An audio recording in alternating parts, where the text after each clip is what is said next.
By pure coincidence, we've recently had a few clients ask us if we can help them promote trade shows early next year using ads. And I'm like, of course. Weirdly enough, it's one of my favorite types of campaigns to make with paid media, so I figured it's a great topic to make a video. So whether you want more people to come to a session, maybe someone in your company is speaking at this trade show, or you just want more traffic to your booth, I'm going to share my favorite tactics in order to drive more traffic to your trade show event. Now, when a client wants to start promoting their presence at a trade show, the first thing I ask is, well, what trade show is it? Once I get the name of the trade show, I'm heading straight to Google, because the first thing I'm going to look at is who else is advertising for this trade show. And a scenario like this is the most common option I see. It still boggles my mind that when I research a specific trade show for a client, that nobody is advertising. In a lot of cases, this goes straight up until the start date of the event. If I do see that someone is advertising, most likely it's the conference or trade show themselves. That still tells me it's really not that competitive and very doable for an account of any budget. And not only Google, I'll even hop into Bing, get past their AI answers first, and I can see that nobody is advertising for this particular trade show. So after that is set, I'm going to hop into Google's Keyword Planner. Easy enough to just go to Tools, up to Planning, and there's our Keyword Planner. Head on over to Discover, and then I'm just going to start researching a variety of keywords related to the trade show name. Let me paste them in here. Here are just a few options just so we can keep on moving, but I'd research much more than this. Keyword ideas I typically start with are the main names of the show. So I'll switch between like expo, trade show, conference if it applies. I'll have options with the year, without the year. I'll toss in additional options with the date just to see if anything shows up. In these two right here, I'm adding certain variations of the location in case people don't include the year. Where is the show being held? Maybe the venue of where the show is being held. A lot of these trade shows have acronyms, so I'll find out what the acronym means, type that out, and maybe the organization, company, brand that puts on these shows. A variety of different things. So let's get results. And I'm seeing some pretty good volume. Looking at the other ideas that I didn't add, here, let me expand this, bring it up to look at all of them. Do I necessarily need to type in previous years if I have it covered with more generic keywords up above? Probably not. But this one that mentions show, that's one I didn't have. And then some other different variants. So I would select all the ones that really apply. If I'm really trying to capitalize on as much volume as possible, take them and add them to my particular ad group. Now heading over to another tab. Now coming down here, I'll want to start creating ads within this particular ad group related to my presence at the show. And I just pasted in some options. Of course, you're going to have to change it based upon what you're going to be doing at the show. Now, the first option, I just have brand, whatever it would be, saying we will be in Las Vegas, where I know the trade show is being held. In some cases, we have tested using the actual conference, trade show, expo name in the headlines. In so many cases, since these aren't big organizations, it does get through without being flagged as using another brand name. I'm not saying to try it, but you kind of can follow me here. That can sometimes get us better ad scores and quality scores when we're competing. But of course, we always want to follow the policies of the ad platform. That is my recommendation. Wink, wink.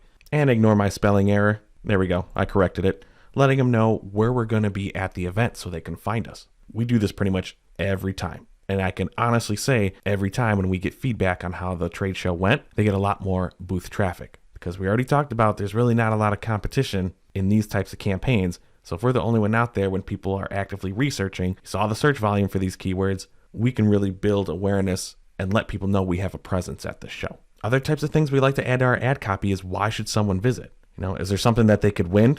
Very common in trade shows and giveaways. Talk to us, fill out the form, get a chance to win an iPad or something like that. That's fine. Maybe your top dog at the company is speaking at the event. Boost it. CEOs, higher ups in the company want to feel important, right? Help them out by driving more attendees to their speaking session. Make them feel like it was a success that the company showed up to this trade show. Maybe some fluff, just letting them know you're going to be there. Are you hosting an event at the trade show? Are you a sponsor? Maybe you include that too. I didn't include anything with descriptions or images, but you get the gist. Try to include everything about why you're the top brand to visit or meet with at this particular show. And of course, your URL should reflect that too. One thing I absolutely hate and will fight my clients on is if they just want to slap in their homepage. Think of the experience. Someone's going to Google or Bing. They're trying to get information about this particular trade show. So if you're just sending them to your homepage, you're really not answering any of their questions. It's confusing, possibly annoying. Create a specific landing page that tells users exactly what you're going to be doing there, or at least offer some sort of incentive of why they should visit you. Now, there are a few cases, we recently just finished with a client, where the conference will create a booth information page for you on their own website. And while they may not give you access to their website, they'll give you analytics on how much traffic you got on their conference page for a few months leading up until the actual show and through the show. So we have put booth information pages as our final URL, knowing that we're not going to have any conversion tracking and all of that stuff if the trade show or conference is going to give us that information after the fact. It's only happened a couple times, but some trade shows are really good like that. Make sure you ask, find out, it doesn't hurt. Now, when we did this, we understand we don't want to get busted for double serving. So we had to make sure that one, that the trade show wasn't also advertising, but we know that they weren't sending people to this particular booth landing page anyway. But in our case, trade show wasn't even advertising, so we didn't have to worry about being double served. Now, in some cases, this is just one example. I'm not saying this is the best landing page by any means. It's pretty basic, it's simple, but it's something. This is just one brand that we worked with. It was crazy rushed, only had like a couple weeks to push something, so this is all that they could pump out, but it was still something. We got our brand name in there, conference name is in there. At least this one is a little bit more appealing. It's not just set up a time to talk to us. It's literally, hey, come to our breakfast. It's free. Collect some information, fine, but we use this as a landing page. Again, it's not pretty by any means. There should be more information on it, but this particular client did not have a booth. All they were doing at this trade show was having the breakfast. And for something pretty basic, it did the trick. It got people to sign up. We use this for both search and social. And speaking of paid social, we do like to use specific channels to boost our awareness while these shows are going on. Let me show you a few ways how we like to do it. Skipping all the campaign and ad set settings, do whatever you want.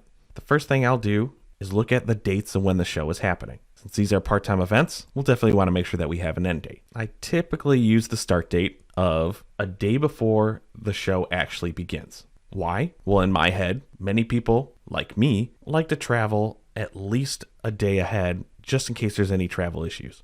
Heck, whenever I'm speaking, I like to go a couple days ahead to be a little tourist for a little bit. So it's quite possible many people who are attending the show, if it's a good travel destination, like Vegas in this case, people are going to show up early. And then if the goal is mainly to have people visit your booth, we'll keep the end date the same as when the actual show will end. But in terms of time, typically we'll shut it out halfway through that last day of the conference. Now, this tactic of the exact time of the day or what day it should start, that's going to be dependent on you. But just like search, we're trying to build the awareness and knowledge of our presence as early as possible to be one step ahead of anyone else who's going to be there promoting. So that takes care of the schedule. Now, since we're in Meta, potentially promoting on both Facebook and Instagram, we like to look at location targeting.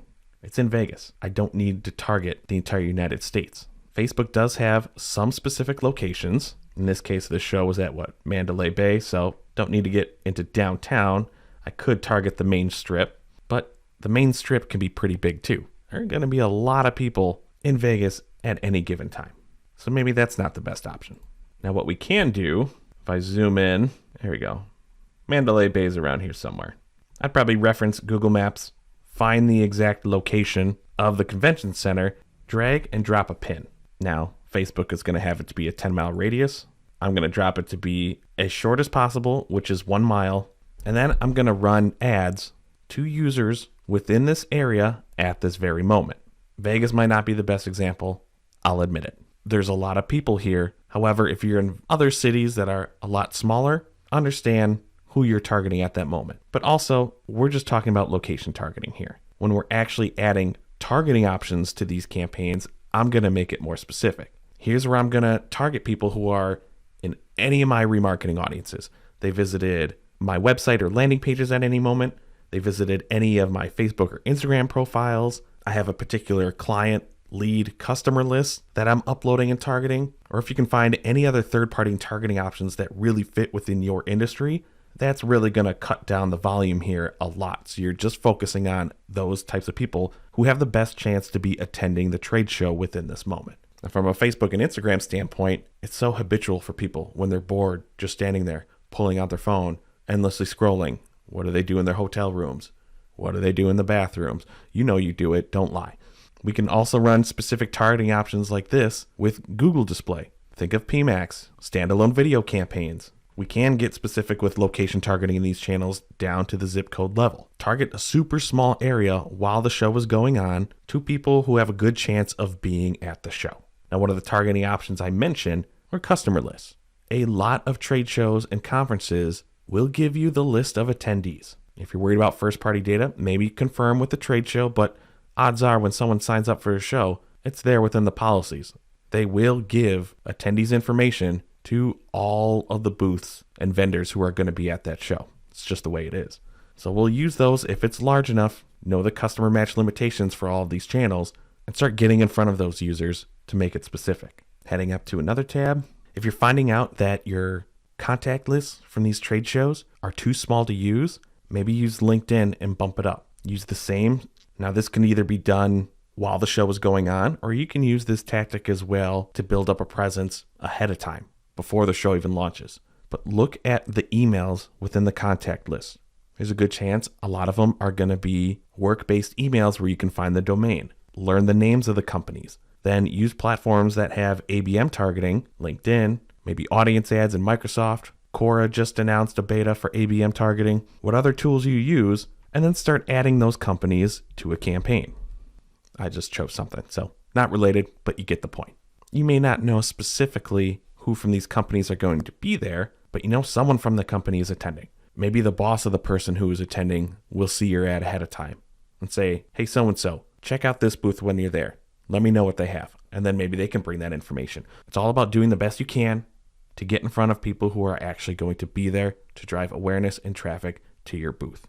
And I said it already on the Google side, but it applies on paid social too. Make sure you're using great images, videos, ad text that really showcases why someone should visit you at the trade show. Use the same landing page that really explains the value of your presence at that particular show. Do not send them to your homepage or your main website. And before you launch any of these campaigns, we like to do one final tactic. For this example, I'm just going to use Google Ads. But before we launch the campaigns, we will create remarketing audiences, targeting anyone who's visited our trade show promotion landing pages. Good thing about Google is that we really can extend our audiences to 540 days. So that way, if there's anything we want to promote to these users who are already a little bit familiar with our brand, we can start running some remarketing campaigns right after the trade show. Or since it's such a large audience, if we know this is a trade show that we show up to every single year and we have a long cookie audience range, if it's large enough to last for a whole year, we can hopefully use this for the following year when we're promoting our presence once again. For other audiences like Facebook, we know we can't really maximize it for a whole year, but we're still going to create those audiences on the paid social side if we find that there's a reason for us to remarket to them after the show is over. But if you have a landing page like the one example I showed you that did collect some sign-up information, well, there's your first-party information. Start creating trade show customer list to potentially use for the next year's round or any other future show that you might be doing. I said in the intro, I'm weird. I really love running trade show campaigns. I'd be happy to answer any questions you have about them. So if there are any left over, please let me know in the comments. Thanks for watching our video. We really appreciate it. If you liked it, give us a thumbs up below. If you really liked it, maybe think about subscribing to the Paid Media Pros YouTube channel and you'll get alerted every time a new video drops. If you really liked it, you can help support the channel by checking out some of the t-shirts that we're wearing on our merch shelf, as well as looking at the Super Thanks button.